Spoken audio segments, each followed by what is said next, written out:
I think my life, when I was 3 or 4 years old, revolved pretty much around four sources. Of course, the main was my home with my parents. Then there was the neighborhood with the Dixons, the main part of the neighborhood, but there were others there. Then there was the church, and then the grandparents.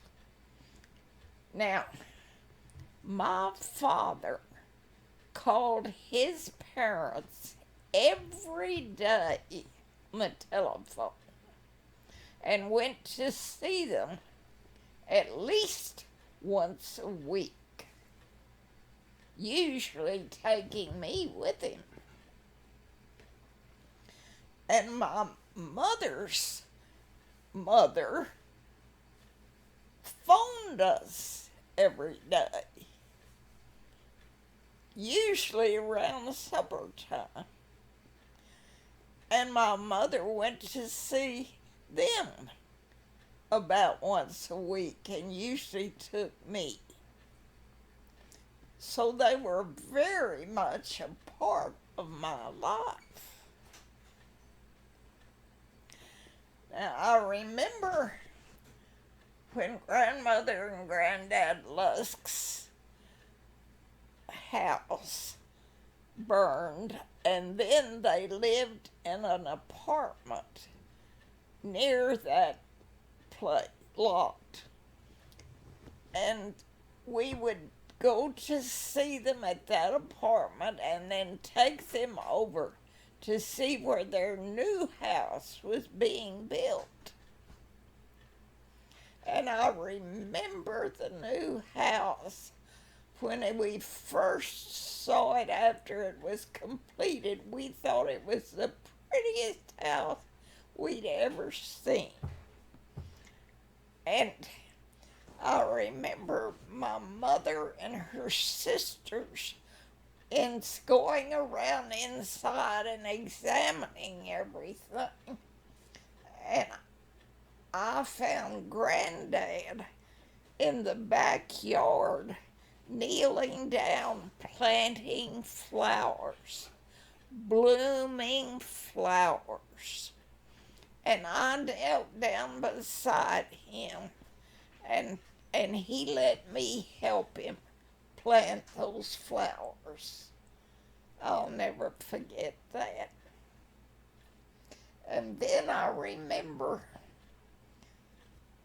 sitting on a stool in their new kitchen, and grandmother was standing at the sink doing something and talking about how she liked the kitchen so much.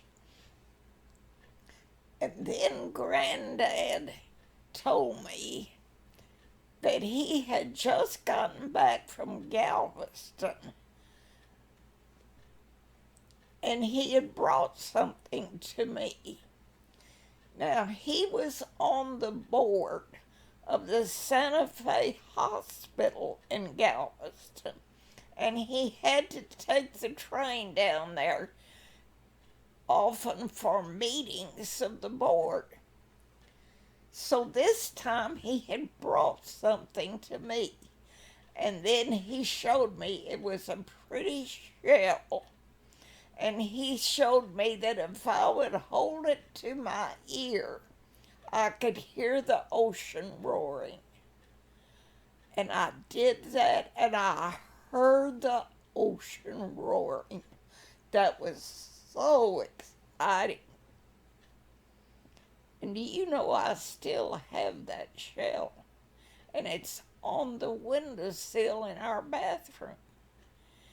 And many years later, Susan brought me a shell very much like it from Guam.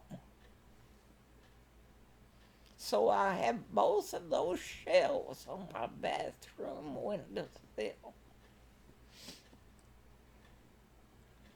Then I remember spending so much time at Grandmother Abbott's.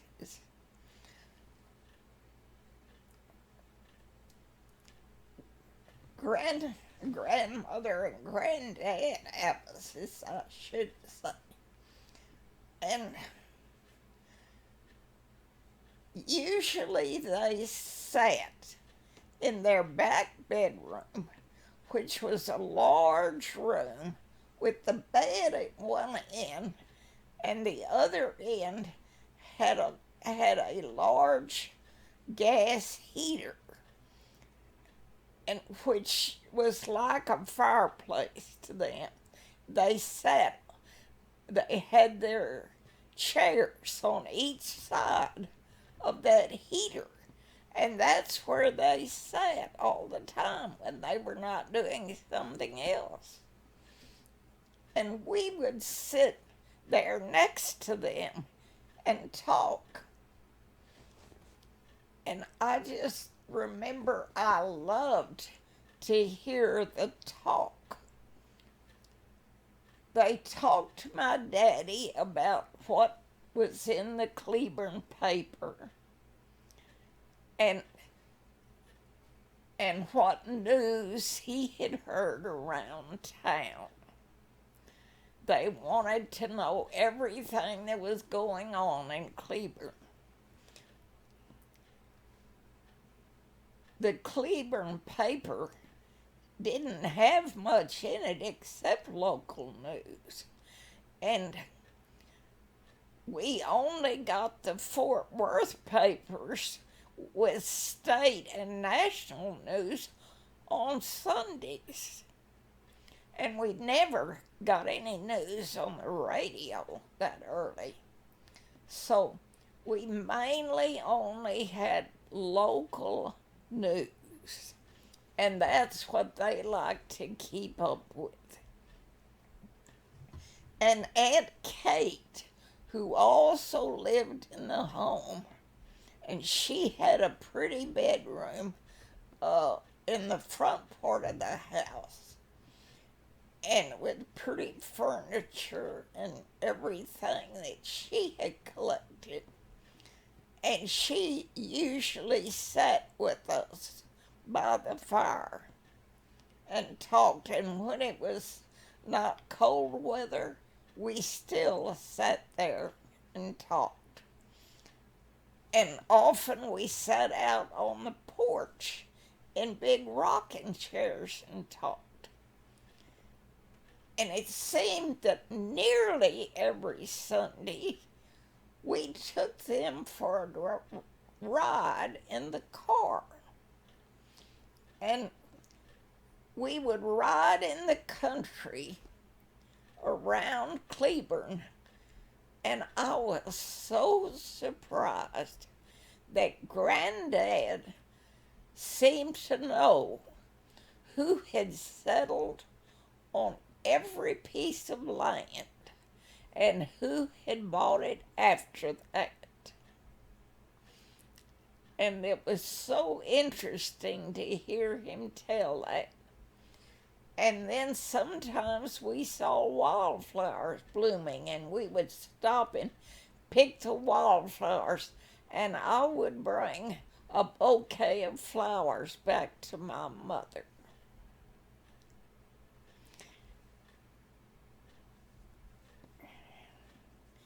Other times, we would go to the cemetery on a Sunday afternoon.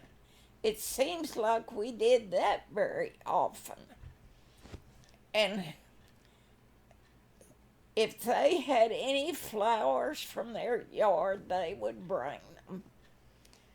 And we would stop by the Kilo cemetery lot where my grandmother Abbas's mother, Grandmother Kilo, was buried, and some other relatives were buried there. And Grandmother always kept that lot very nice, and she had some shrubs on it, and then she would take flowers when she had them. And if she had the flowers, we would need to get water for them. And we would walk down to the hydrant, which was sort of in the center of that old part of the cemetery under a pavilion. And we would fill up glass jars with water and take it back to water the plants and to set any flowers in that we had brought. And as we walked down to get the water, my daddy or my grandparents, all of them probably, would talk about who was buried on each lot. And particularly about the relatives.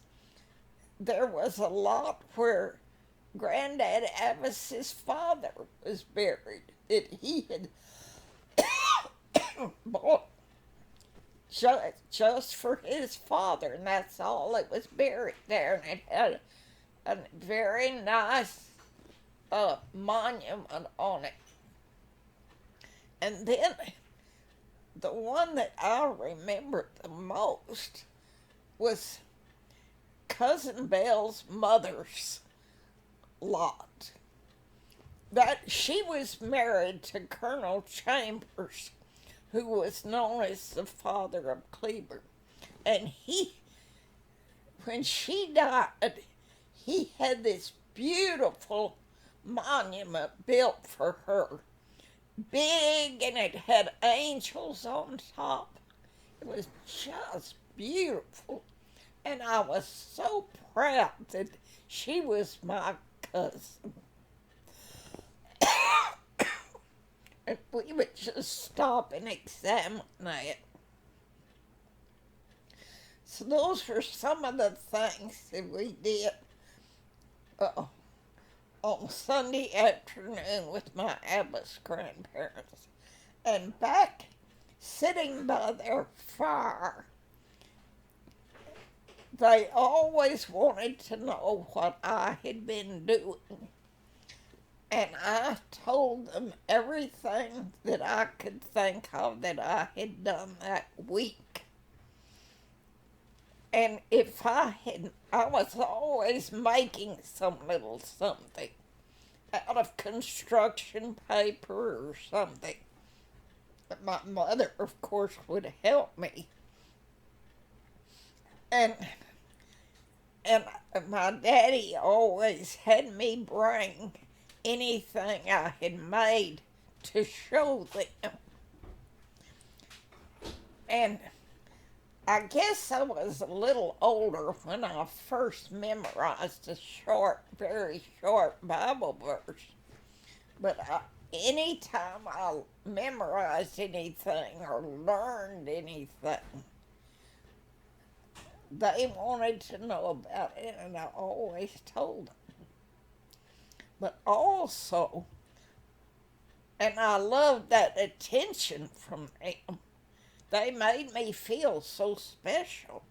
But also, I loved listening to Aunt Kate, who usually sat there with us. Now, she was my father's older sister, and she had been very adventurous. And in the early days, soon after they got an automobile, she had driven to California, all the way to California, and she had to drive on boards across the desert. And she told me about seeing a huge tree that was so big that they had cut a hole in it, and the hole was big enough that a car could drive through it. And she had a picture of that. That was the most amazing thing I'd ever seen. And she had these pictures on cardboard. They were sort of a brown tone and they were on cardboard. And she would put them in a little holder and you would move it some way and it would look like the picture grew bigger and the scene was moving. And oh, I just thought that was the neatest thing.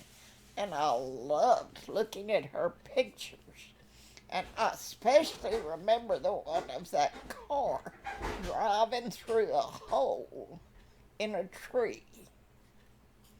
And then later, she told later that she and Aunt Myra, who was the wife of grandmother's brother, Uncle Will,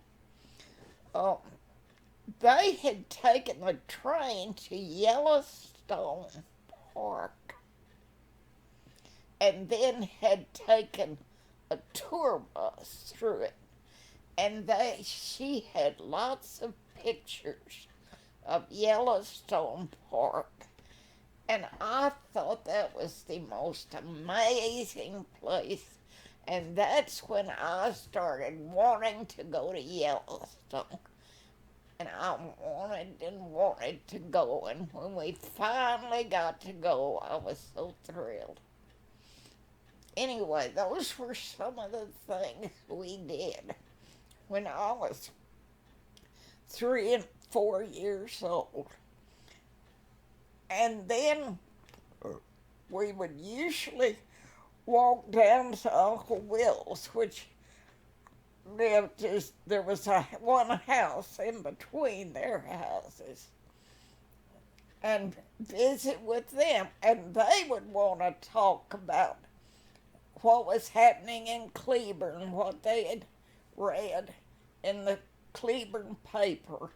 And Uncle Will had a furniture store and was retired from that. He and a partner had the furniture store and then had sold it. And so those were some of the things we did on Sunday afternoon with my Abba's grandparents and Uncle Will. Also, during the week, Granddad Abbas had a half-sister who lived in Weatherford, and she and her husband came over often to see him. She was Aunt Carrie. His mother had died, and his father had remarried and had this little girl with his second wife. And she just loved Granddad Abbas. She said he was the most wonderful brother, that he took such good care of her.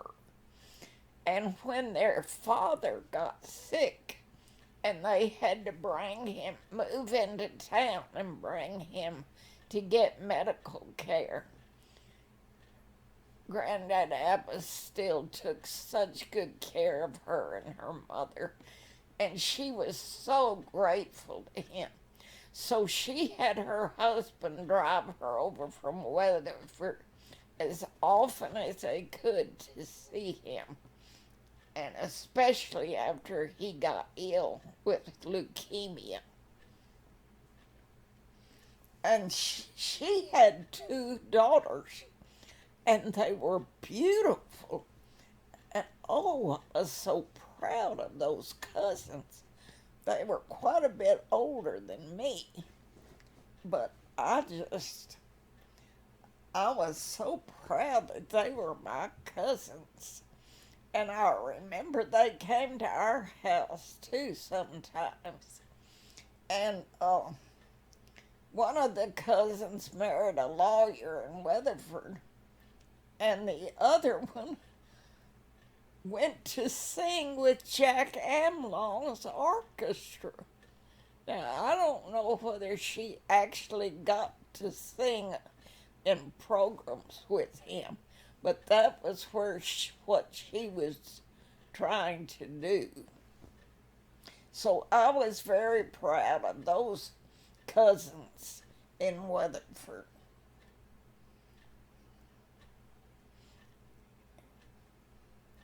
And that pretty much are my main memories from those early days with grandmother and granddad Abbas and grandmother and granddad Busk.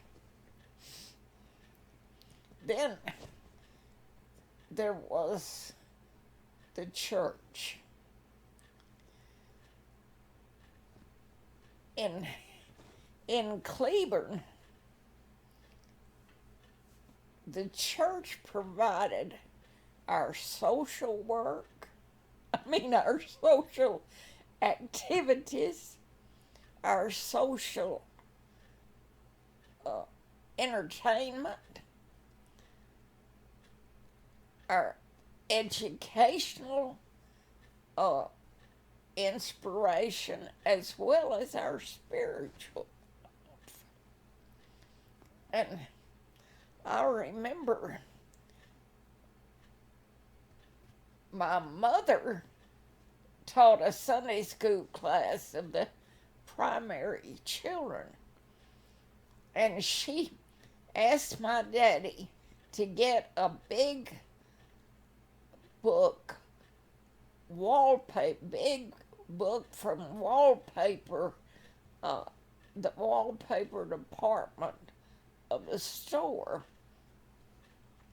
And she ordered big pictures of Bible stories that were like about, I guess about 3 by 4 feet, something like that, real big. And she pasted them on the pages of this wallpaper book. And then she would stand that book up and tell the stories to her children. And then she had little leaflets to give them to take home with the same picture that they had studied that Sunday, with the same picture on it to take home. So that was what Mother did in Sunday school. Daddy also had a Sunday school class for boys, and I remember when we had vacation Bible school, my daddy took off an hour in the middle of the morning every day for the 2 weeks of vacation Bible school to come to the church with some coping saws and some wood, like we didn't have plywood then, but something similar. And he helped the boys to make little bookends during vacation Bible school. Oh, they were so proud of those and so happy to get to make them. So he was very involved. And then I remember every Wednesday night, Daddy went to prayer meeting, and he took me with him. And prayer meeting was kind of a short version of the worship services. The minister gave a little talk, and then the people there gave short prayers. Anyone who wanted to gave a short prayer.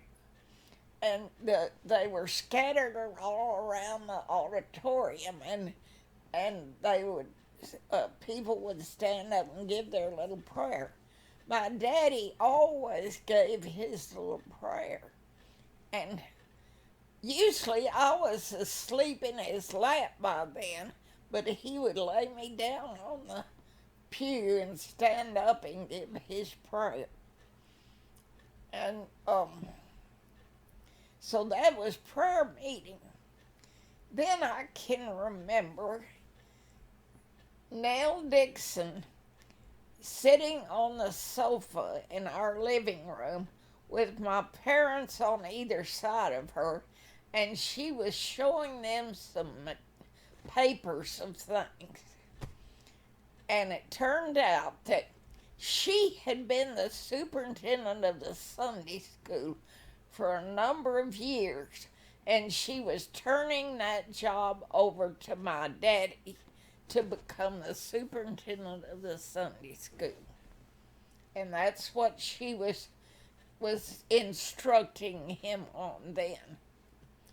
Now that meant that he conducted a worship service every Sunday morning before classes, and then we separated and went to our individual classes after that worship service. But it also meant that he was in charge of the Christmas Eve service at our church. And when I was 3 or 4 years old, that service at our church on Christmas Eve was just about as important to me as our Christmas at home. It was just so special. And I still remember very well. The church would be packed, absolutely packed. And the children would all be sitting in the front rows of the center section. But even all the adult members of the church seemed to be there, and they would bring their adult children who were visiting from out of town, and it would just be packed. And people that had no young children or young grandchildren would come just because they enjoyed the program. And so the first part of the program was about the meaning of Christmas Eve, and it would be a program put on by some of the Sunday school teachers with the older children, and usually acting out the story of Mary and Joseph and the new baby. So that would happen, and we would sing Christmas songs. And then Santa Claus would come. Now, we had a huge Christmas tree that was put up on the church grounds. I mean, the rostrum of the church. And I should back up by saying that we started this Christmas celebration at the church on the first Sunday of December, because that's when we had a white Christmas for Reynolds Home, the home of children who had lost their parents, or children who were there for because they didn't have any other home. And so that was Reynolds Home. They took care of those children. And before Christmas, they had the children each write out what they would like to have for Christmas. And then the teachers there put the sizes of their clothes on there. And everybody in our church was given one of those slips of paper to get those gifts for that child. And I can remember going with my mother to get the gifts. And it was just such a thrill to me to feel that we could get those gifts for those poor little children that didn't have any mothers and daddies or any home. And we were always instructed to wrap them in white paper, and it was a white Christmas. So we put the name of the child on the outside on the card and wrapped it in white paper. And so under the Christmas tree were all these white gifts. So that was the white Christmas at our church. And after sometime during that next week, someone took those gifts up to Reynolds' home, which was north of Dallas. And then the Christmas program focused on our own children, our own church members. And so on Christmas Eve, as I said, we had the first part of the program was something to show the true meaning of Christmas Eve. And we sang Christmas songs. My daddy now had to preside for the whole program. He had to organize it and preside. And then when the serious part ended, then Santa Claus came. And my daddy had worked that out so neatly. He got hold of a telephone, one that had been cut, the cord had been cut loose. And he took this telephone and he would pretend to be calling Santa Claus and asking him where he was in the world. And Santa would tell him, and then he would tell him how long it would be before he could get to the church. And this went on. My daddy carried on this skit, actually, that he and Santa Claus had worked out. It was the neatest thing, and it built up all this excitement about Santa Claus coming. And finally he'd say, "He's almost here. I can hear the jingle bells jingling. The reindeers are coming, and then I can hear Santa Claus coming in to the front door." And he would go up, and Santa Claus would come into the room. This was the whole sanctuary now. Santa Claus would come in, and my daddy would go over and shake hands with him. Oh, I was so proud. I don't think I had ever been so proud of my daddy before as I saw him getting to shake hands with Santa Claus.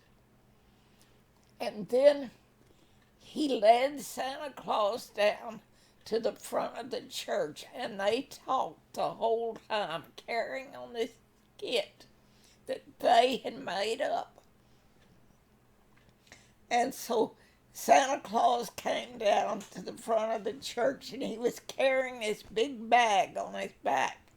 And then he sat down next to the Christmas tree, and he opened up the bag, and it was full of stockings that had little toys and little candies in them. And I never made the connection between the fact that I had seen my mother stuffing little stockings at home with candies and little gifts. And I had seen them in a box in our car when we came to the church. But I never connected that with this bag that Santa brought in with all these things in it. And then he called out each little child, the, row by row of children, to come up, and he would hand one of the stockings to them. And when it was my turn to come up, he called me by name, and I wasn't surprised at all that Santa knew my name. Some other people looked surprised, but it didn't surprise me at all. I expected just Santa to know who I was. So anyway, we got those stockings with those little gifts, and then Santa said he had to go. He had to be on his way because he had a lot more other homes to visit that night. And I remember my daddy walked with him out to the back to the foyer, and they were talking all the time, a skit that they had worked out. And, oh God, I was so proud of my daddy. And because he was getting to spend all that time with Santa Claus and talk to him. And so then after that, after Santa left, then Daddy started giving out the other gifts around the tree. And all the Sunday school teachers had brought gifts for each of the members of their class. And we all brought gifts for the Sunday school teachers. And some people just gave other gifts to people. I remember the Dixons gave me a gift there. It was a pretty book. And somebody else gave me a gift, I remember then. And other gifts were given besides the ones between the Sunday school classes. But that was the way it was. And then we went home for Christmas Eve at home. But that had been so exciting at the church that nothing could top that for me. And that's some of my happiest memories are of those Christmas Eve services at the church. And this went on every year for a number of years. Of course, eventually I caught on to what was happening, but when I was 3 or 4 years old, it was just some of the most exciting things that had ever happened to me, and I was so proud of my daddy, I didn't know what to do. So that was Christmas at the church. And I think after that I need to take a break. There's several other things I haven't covered, but this is so important. I have to take a break after this.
Okay, now I'm ready to add something else.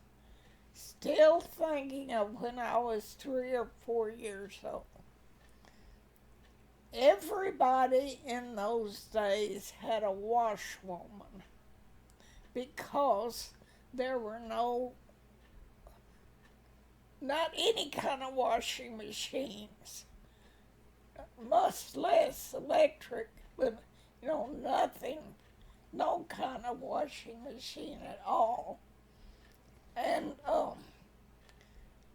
so everybody had a washwoman, and Lula was our washwoman, and her her I don't know whether it's her aunt or I think it was her aunt. There was Jessie, and Jessie was grandmother Lust's washwoman. And when Lula couldn't come to our house, well, Jessie would come instead. And Jessie had 2 daughters, Annabelle and Aubazine, and Lula sometimes brought them with her to play with me, and I loved playing with those little girls. And it never bothered me that they were black. They were just little girls to play with, and I loved playing with them. And the process that the washwoman had to use was really something. A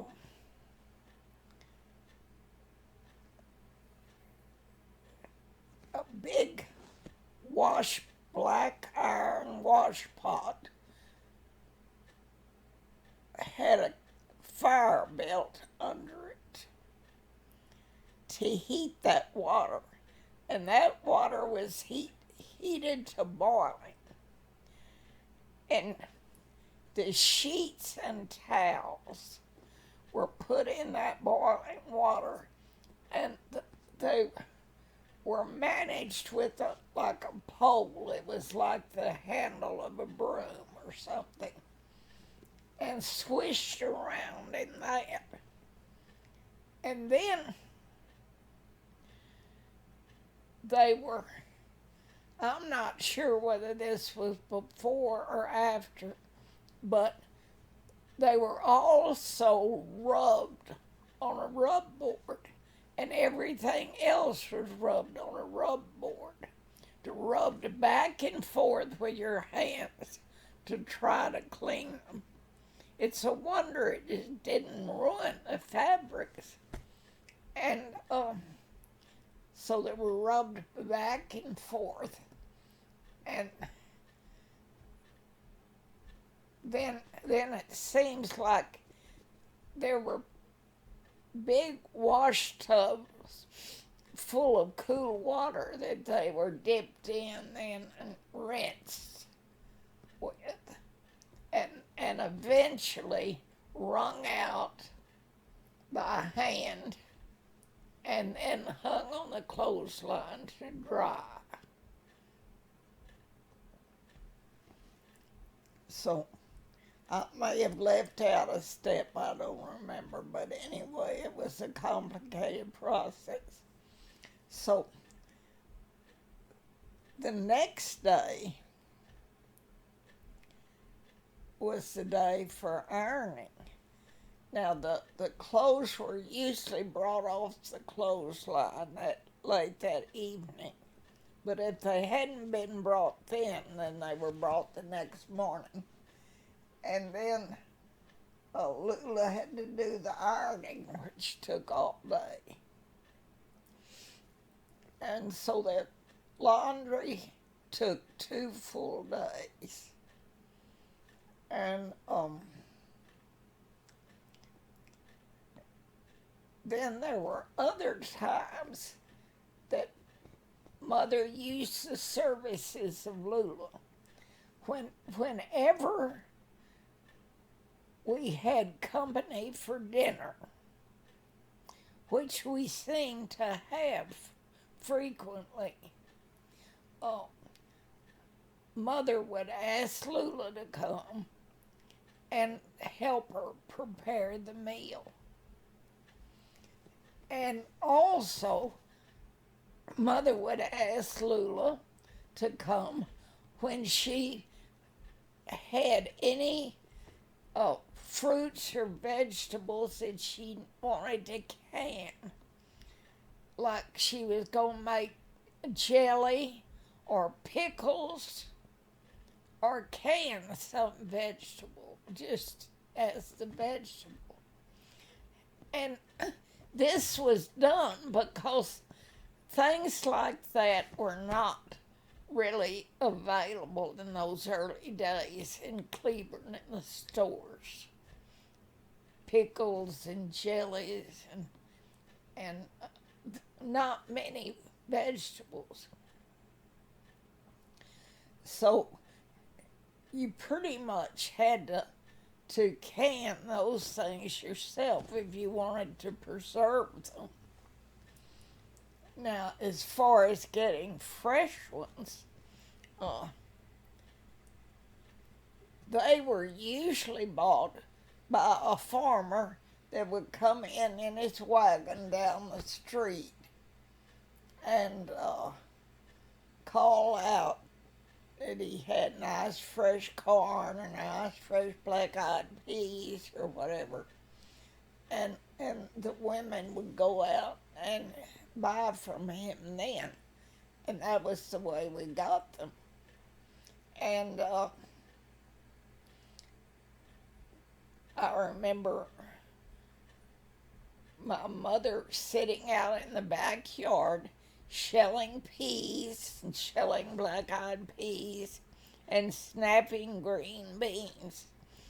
And I would watch her in awe. And she would try to teach me, but I was still too young. And it was a while before I was big enough to be able to do it. But I eventually learned how, because we had to shell our own peas and snap our own green beans. Now, I never knew of my mother going to the grocery store. She just ordered things every morning. Like, she would call the grocery store and say, like, "Mr. Persons, do you have any nice fresh hens today?" Well, if he said yes, okay, I'll take one of those. And then so on. And she would ask about various things he had, and she would order them. And the delivery man would, which was usually the son of the grocer, would bring them to the back door. He never knocked. He just came in and put them on the kitchen table. And if she was going to make, like, somebody gave her a mess of Concord grapes, as they would sometimes bring Daddy a mess of Concord grapes. Well, Mother would go over and get Lula and ask her to come the next day, and they would make grape juice out of that. Or if we were out of pickles and Mother wanted to make some, she would ask Lula to come. Well, first she would go down to the market square and get some cucumbers, and then ask Lula to come over and they would make the pickles. Now, farmers came to the market square the first Monday of every month. And besides, in between times, they would go just ride through the neighborhoods.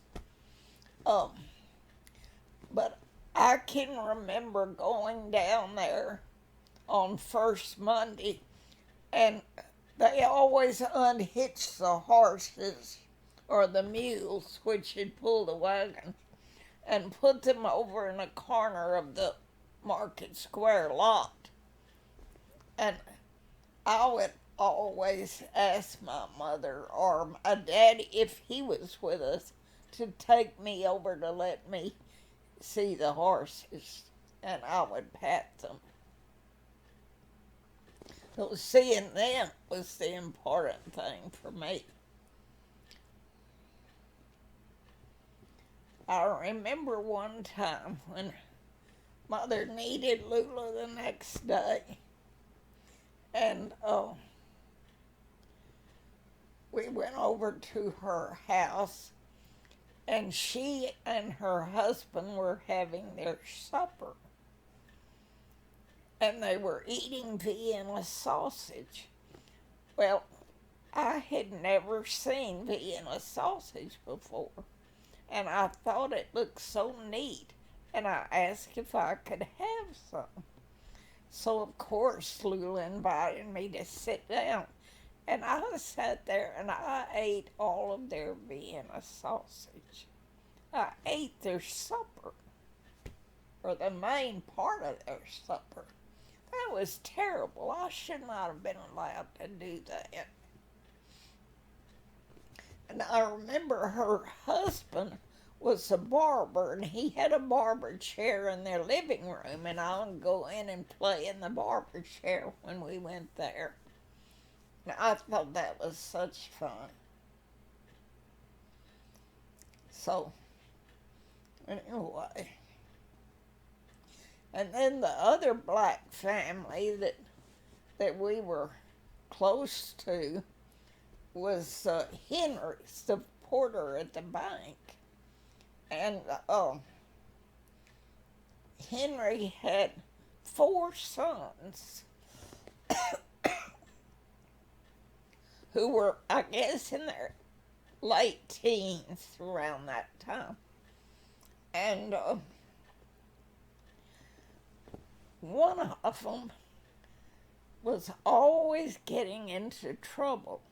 He would go to Fort Worth and go to one of these nightclubs for blacks and get in a fight and end up in jail. And many a night, Henry would call my daddy and say his son had called from the jail, that he had been arrested for fighting and was in jail, and could Daddy get him? So Daddy would go up to Fort Worth in the middle of the night and get Henry's son and bring him home. One of the sons was blind, and Daddy arranged for him to go to the blind school in Austin to be educated. And I remember going with Daddy over to their house to tell Jesse and what's his name? And his wife, Henry and his wife, that their son had been accepted. Oh, they were so thankful. And Daddy even took the son down to Austin and got him set up in the school, the dormitory of the school for the blind, where he got his education.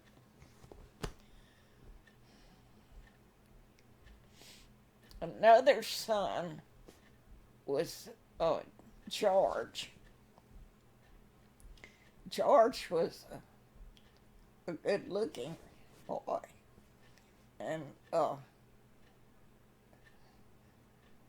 that would be getting ahead of myself. So it was after I was his age that Daddy used to have George come and work around our house. But when I was younger, the 2 things were getting the boy to the blind school and getting the son out of jail. And Daddy that was a time when the Ku Klux Klan was active. And sometimes they hung blacks. And I can remember three men coming one night to try to get Daddy to go to a meeting of a Ku Klux Klan, because they had caught a black fellow that they were going to punish somewhat. And Daddy wouldn't go, thank goodness.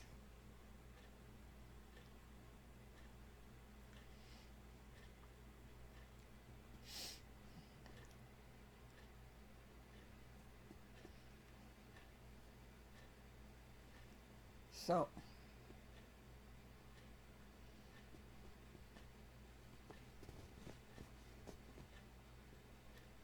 I'm kind of losing my train of thought again, so I need to take a little break.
I remember the Colemans lived next to the Dixons.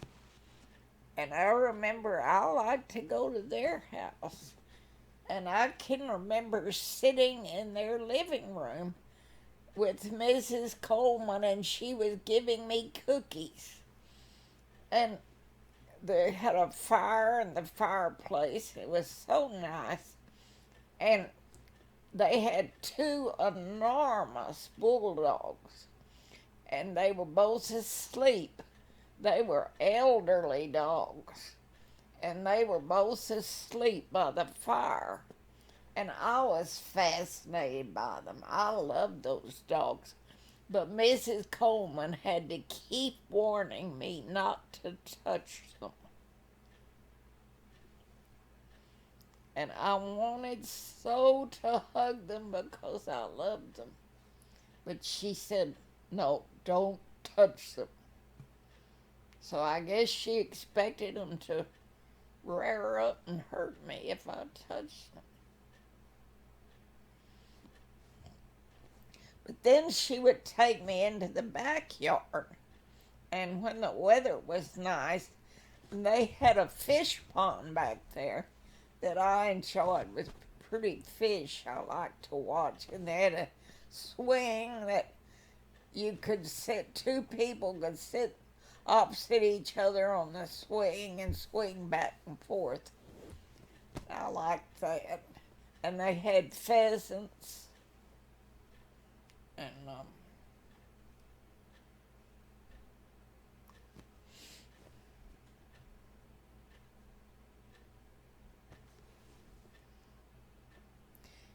and we had outside our back door, we had a grape arbor. And there were wonderful grapes. I really liked those grapes. The only trouble was they had seeds. And it was hard for me to learn to uh, spit out the seed. So I had a hard time eating those grapes. But eventually that grape arbor uh, rotted or something and had to be taken down. We did have uh, swings in the backyard. That was more as I got a little older. So I'm trying to think if there was anything else when I was that young.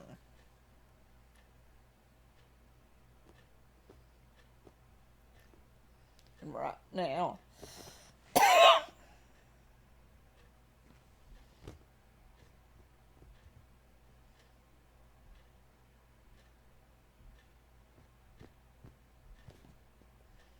I remember that, um, oh, I know something. Yes.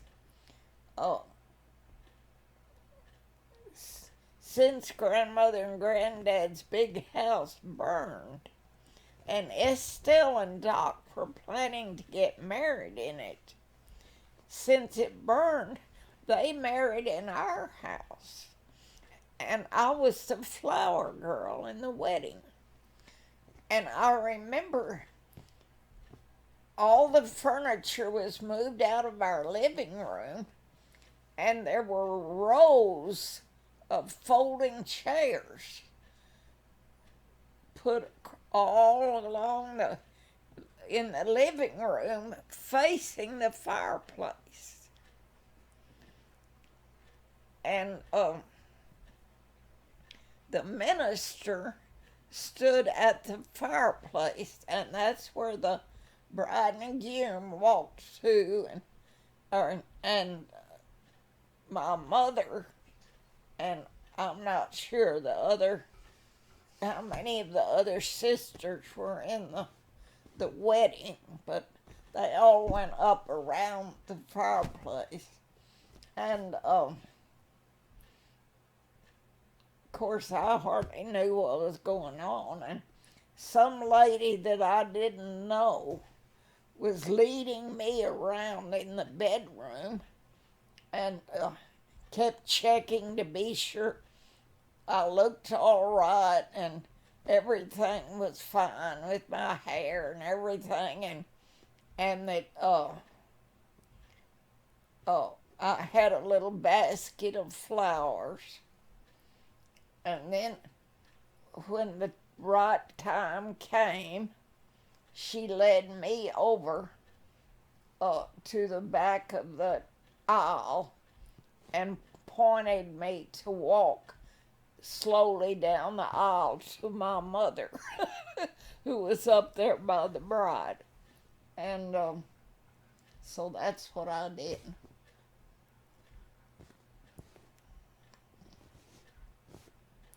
And then I remember maybe it was a year or two after that Estelle and Doc were living in an apartment down near the high school, and it burned. And that was another thing. We got a call in the night about that fire.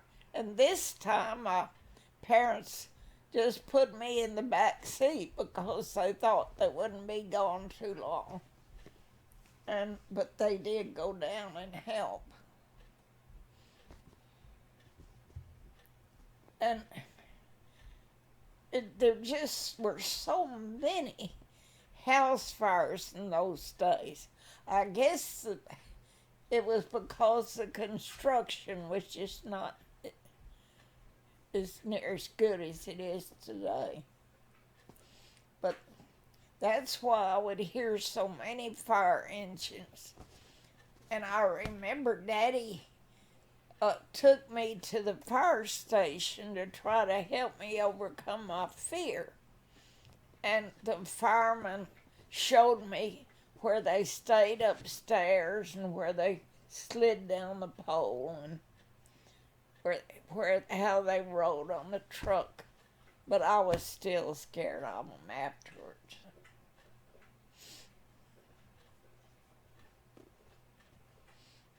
And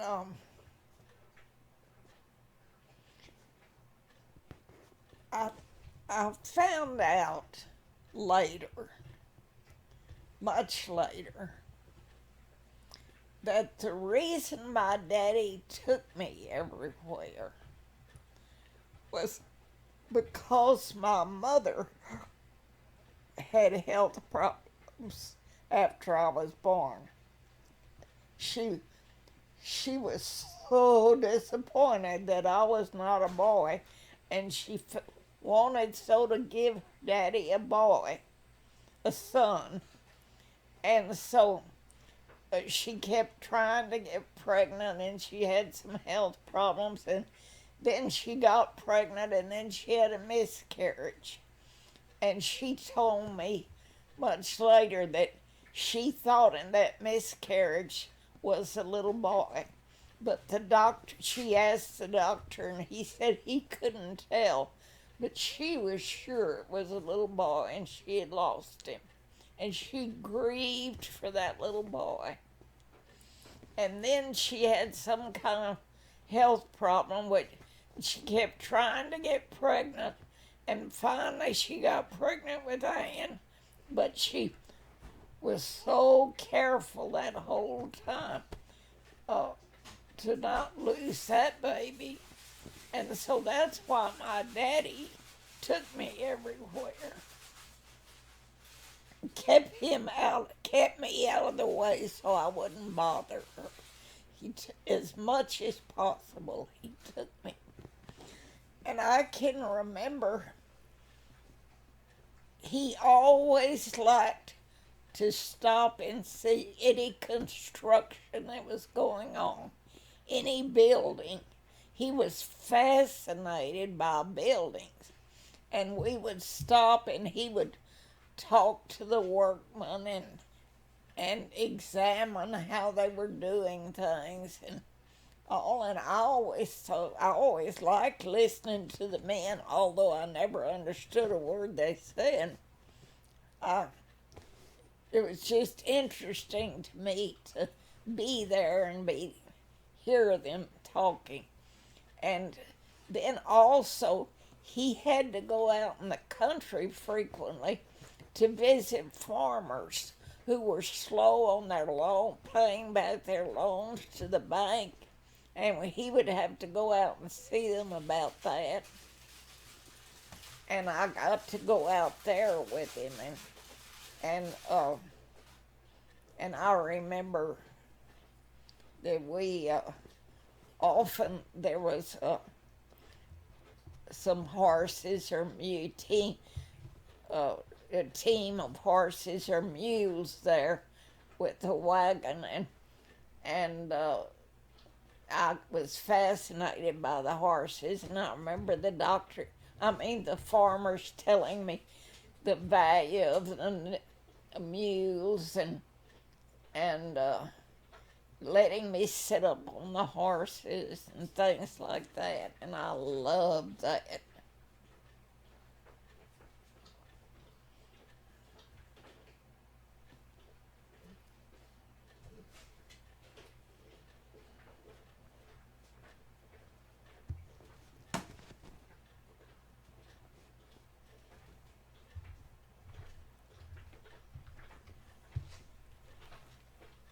There's something that keeps coming to my mind and then goes away before I can remember what it is. There's another story I wanted to tell, and I just can't hold on to it long enough to remember it. All during my early childhood, during the time that I was 3 and 4 years old, we had wagons on the streets being pulled by horses or mules. Our ice was delivered by horse-drawn wagons. Our milk was delivered by horse-drawn wagons. I don't know about the groceries. I never saw them being delivered. They were just brought in and put on the kitchen table. I know about the farmers bringing the vegetables up the streets and calling out and getting them. And they did that for years, even after we had cars.